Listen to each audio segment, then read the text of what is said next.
जैसा आप खड़े हो यहाँ पर आप खड़े रहो सब फोटो ले लेंगे आप इधर खड़े रह जाओ आप अच्छे दिख रहे हैं जीन्स के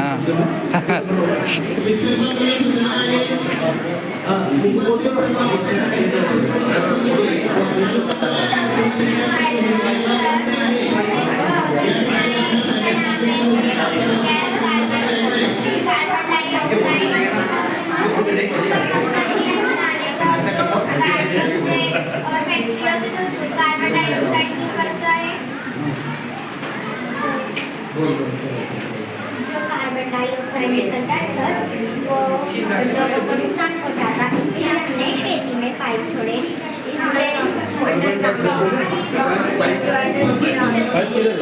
अंडरग्राउंड है। हाँ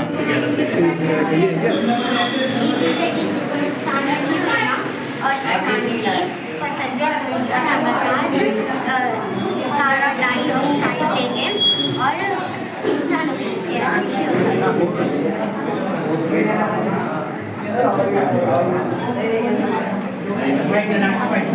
पॉल्यूशन के ऊपर भी है।